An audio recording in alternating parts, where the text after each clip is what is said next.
I'm Dae Whan from Mail Business Newspaper, and I see some familiar faces here. And good morning to General Power. I invited you to my forum several years back. I'll talk about One Asia momentum this morning. Before I start, I deliver business news to everyone in Korea. I have newspaper with a circulation of about 1 million copies daily, and television service like CNN in your country, and internet services.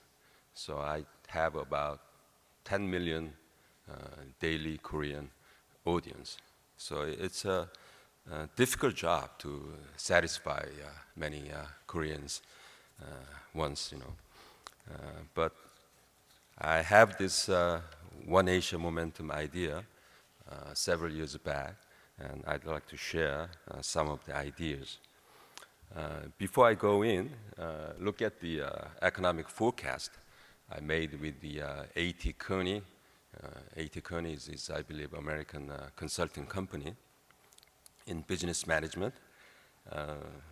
2008, we had financial crisis, and we had to look forward, what's happening to the world.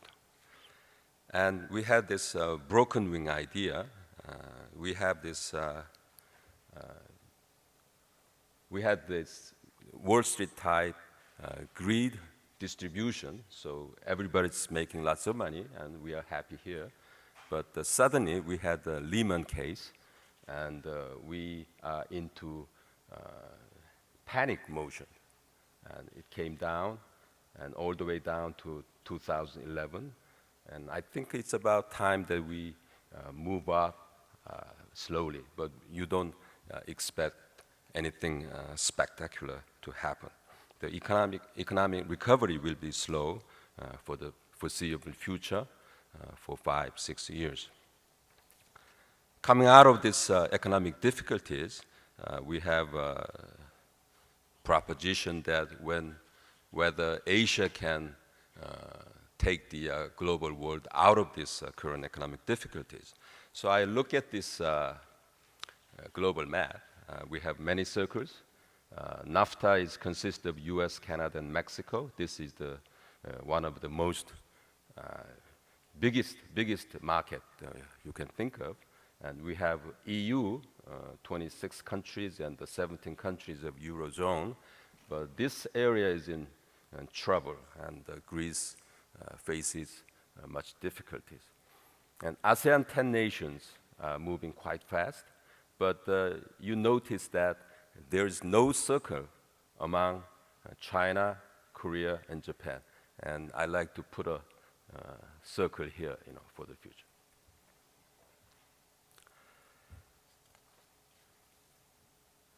And everyone knows about the Goldman Sachs. They make news all the time. And the president of the Goldman Sachs asset management team introduced the word BRICS, Brazil, Russia, India, and China. They are the next economic movers of the world. And several years back, he introduced another countries, Mexico, Indonesia, South Korea, and Turkey. And these will have some economic momentum to go forward. So my interest in Asia began, and the population of Asia together is about 3.2 billion. If you look at the NAFTA, it's only 0.4 billion people live there. But the GDP-wise, United States, together with Canada and Mexico, it comes to almost 17 trillion US dollars. With GDP for Asia, it's only 14 trillion dollars, but it's improving quite rapidly. And I have these numbers from the IMF and ADB. What's going to happen in the year 2050? You see China and India, their global GDP shares improving much, So Asia will eventually take up 1/3 of the global GDP. In the meantime, US is coming down, Europe is coming down, and Japan is sinking very slowly.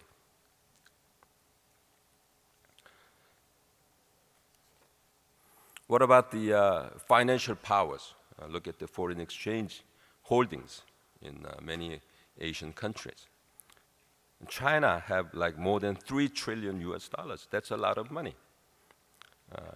And altogether in Asia, they have like 6 trillion US dollars in foreign exchange reserves, and these countries will use this money for some purpose. What about the technology? I have these numbers from the MIT Technology Review and per capita patent filings. It's interesting that Korea and Japan is doing quite well, and we have United States here, and Germany, and France here, China is over here, but you don't see countries like Italy, Greece, Spain. Spain is still doing okay.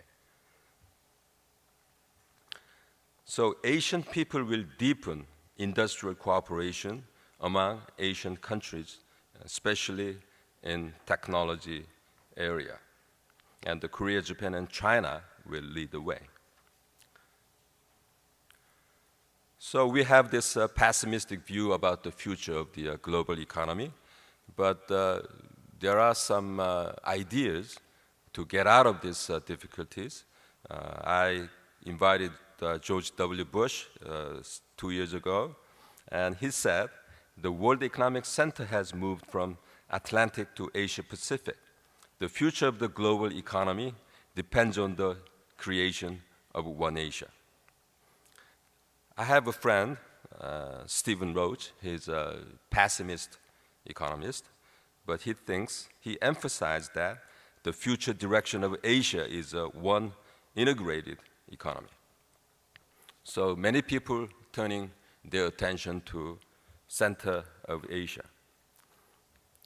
One Asia concept might originate from former Prime Minister of Malaysia, Mahathir. He said Asian countries should build a close coordination system and establish both long and short-term strategies tailored to each other. He have this ASEAN plus 3. Plus 3 is China, Japan, and Korea, but those countries are put into appendix. Whenever these people get together, they have disputes. We have Mahbubani. He was a former Singaporean ambassador to United Nations. He's saying that we are moving from Westernization to Asianization. He called this reverse globalization. His idea is that Asian companies are rising to become a huge influence on the global merger and acquisition market. So I go to step towards One Asia. ASEAN idea started from 1967, and the basis of One Asia idea is that realizing One Asia through regional economic integration in Asia and eventually achieving cultural and political system integration. Okay, we have some pictures about Asian leaders, ASEAN, ASEAN plus 3, East Asia Summit, APEC nations. This is very complicated mixture of countries in economic cooperation happening in Asia. TPP is the idea favored by Japan, meaning form an economic region excluding China, India, and Russia. And these 3 countries would be unhappy about this. And after ASEAN plus 3, Mahathir wanted to exclude Australia and New Zealand, but many Asians welcomed those countries, put them into ASEAN plus 6. and US and Russia joined us and became East Asia OECD, and it further expanded to APEC, Asia Pacific Community. There are many restraints forming One Asia. We have like territorial disputes, military threats. China just launched their first aircraft carriers, and they even claim that they have stealth bombers. We have diverse ethnic groups here and there, and some governments like to rewrite history books. So we have problems here. So I pointed out 5 challenges to overcome and facilitate the creation of One Asia in the future. The most important challenge here is that free trade agreement among Korea, Japan, and China. The combined GDP of Korea, China, and Japan is about 10 trillion US dollars. That's a lot of economic power. And what about the outlook of the economic effects of the free trade agreement among 3 countries? March 15th, I think this week, we finally made the Korea-US free trade agreement into effect. It took 6 years of long negotiation, but it's finally done. And after this finalization, Hu Jintao of China called up on President Lee Myung-bak of South Korea, and let's have the similar thing with China as soon as possible. China is really pushing South Korea to form free trade agreement. Japan is standing by. Japan also like to have the same thing, but the decision making in Japan is very slow, as you know. South Korea has this idea of forming a free trade agreement with China in order to influence North Korea to open up their market and become a reasonable member of Asian countries. North Korea's problem. If you talk about this problem, I'll spend too much time, so I skip it. You know, in April 11th, South Korea has a general election, okay? 300 members of parliament, they get changed. And North Korea announced yesterday that they're gonna fire their long-range missile, this time to the South Pacific Ocean. They make problems all the time, so we skip it. And I suggest to form Asian councils. This is more practical way of forming One Asia. I talk about Asian Health Organization, and I suggest to make schools, Asian schools for business and medicine and law. And I ask for one license can be accepted in many different Asian countries, and talk about governance, Asian governance. Asian countries have many different styles of governing their countries. What about ideas in the financial cooperation? CMI is a Chiang Mai initiative. It's swapping currencies against volatility in foreign exchange market. They formed multilateral funds. Maybe Asian countries' individual size is too small, smaller than even a big hedge funds, private equity funds. So they need some kind of cooperation. Asian Monetary Fund is another idea. And we have Asian Development Bank, and they need to increase their roles.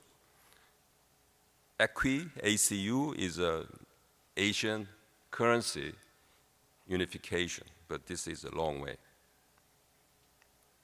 And the credit ratings companies, they are all owned by either US or France. So Japanese complain a lot about the credit rating agencies. And so Chinese, they made their own independent credit rating agencies. Okay, Standard & Poor's, Moody's, Fitch. We all know that Greece was almost bankrupt now, right? But it was last week that the Fitch upgraded Greek ratings by 5 notch, which I don't understand. So be careful if you want to invest in Greece, you know. Don't take advice from credit rating agencies. We need to build Asian partnership, but I'll go over. This is a long roadmap for One Asia to get realized. We have many lessons from United Europe. We know that the currency unification is not an easy one, and political unification, that's almost impossible. So it will take many years.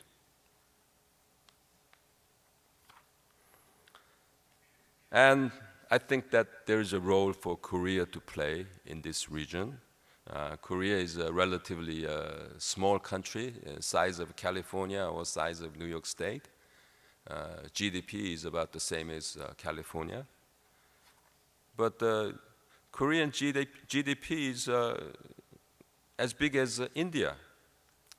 And the total sum of ASEAN countries, 10. It comes to Korea's GDP.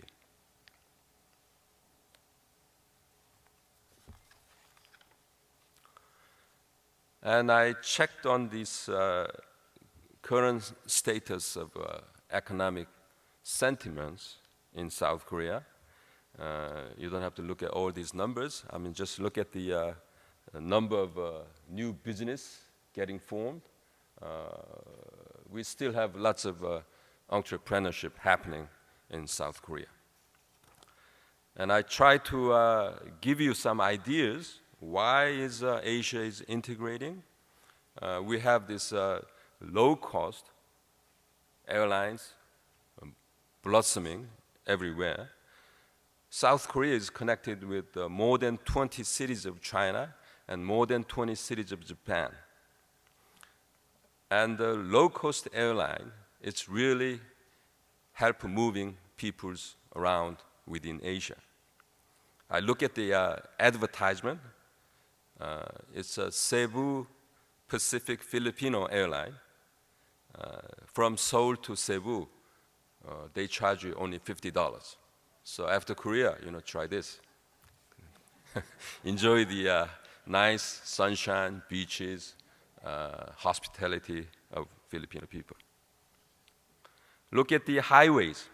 I know that United States have struggling with the old network of roads and bridges, railroads. Asia is really connected by highways except North Korea. So we have to open up this country, North Korea. Then we can travel from Tokyo, take a ferry to Busan, and we can go all the way to Beijing and maybe to, where is Istanbul, somewhere, and then to maybe to London to see the Olympic Games this summer.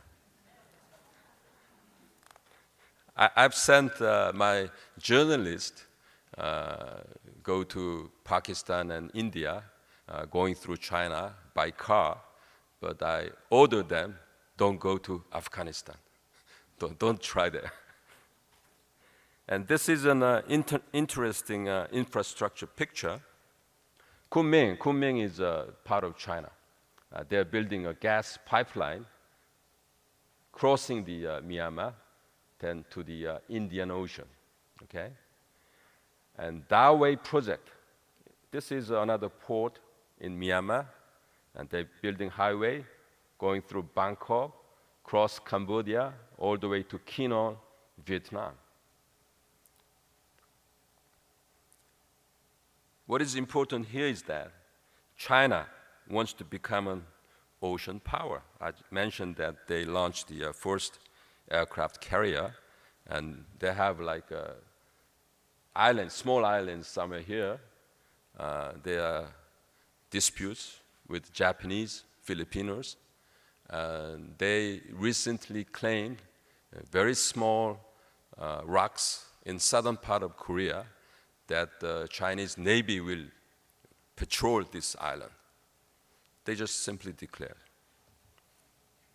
We'll have some diplomatic meetings concerning that rock.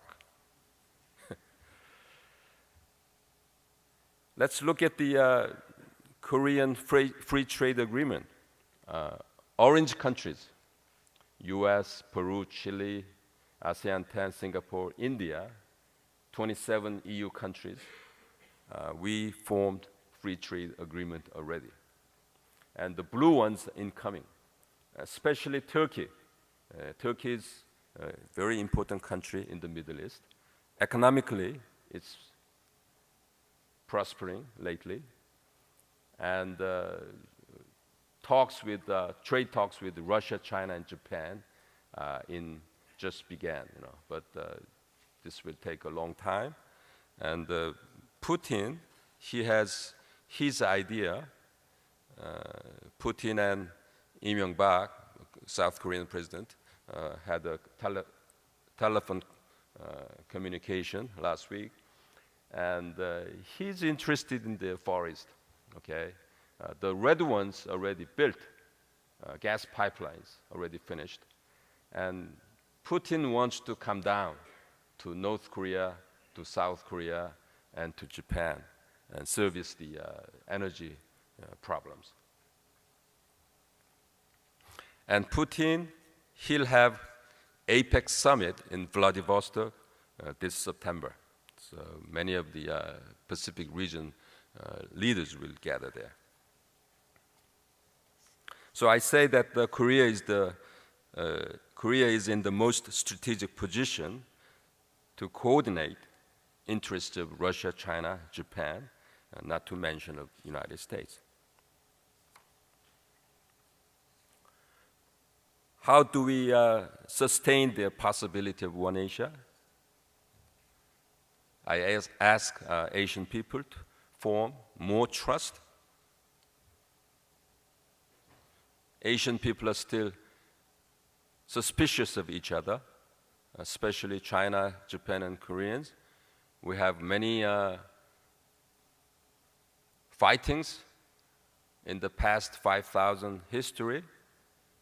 Korea had Japanese occupation for 36 years. So we don't have trust each other. So we must build, we start from building trust here. And the economic freedom. I compare South Korea with Hong Kong, and I always realize that Hong Kong has much more economic freedom than South Korea. Entrepreneurship. I'm glad that there is a big increase in the new business forming. But entrepreneurship is another factor in sustaining One Asia for the future. There are many factors involved here: trust, economic freedom, and entrepreneurship. Like tax rates, market deregulations, national vision for the future. There are many things we can talk about in this picture. But I now take you to Hawaii.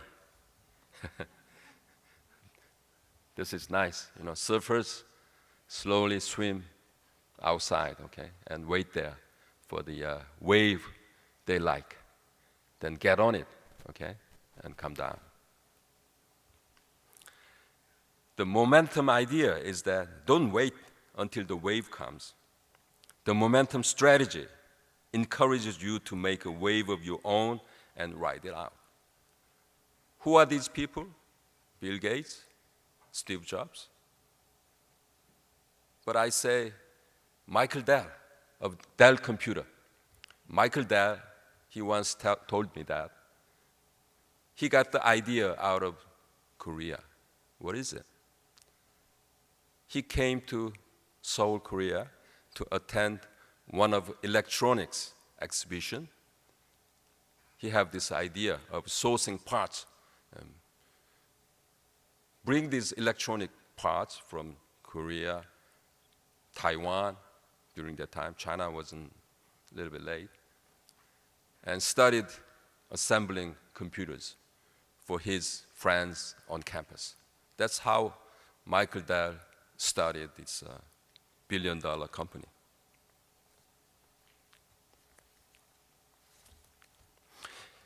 In conclusion, I think that the One Asia momentum has already set in. I think Asia will advance, take more responsibilities of global problems. I think there will be greater business opportunities in One Asia, and especially the speed of economic change in Asia will be accelerated. I go to Davos every January, and from Zurich airport to Davos, I finally able to make the trip in 2 hours. Used to take 4 or 5 hours. There was a tunnel made. The tunnel was finished in 20 years. And that kind of tunnel can be finished in 2 years in Korea or China. Not in Japan. I mean, it will take more time in Japan. And most Europeans don't know about this speed of change happening in Asia. And Professor Paul Krugman, he's a Nobel Prize winner, and he once wrote that the development of Asian economy mainly comes from an increase in inputs of labor and capital, not by productivity. But I disagree with that position. Technology, the volume of intra-trade among Asian nations, and the speed of economic change are all making Asian integration faster. Again, I suggest that One Asia is getting realized, and One Asia is happening fast. So you look for more business opportunities in this region. And I repeat, the speed of economic change is the name of game in Asia. Thank you.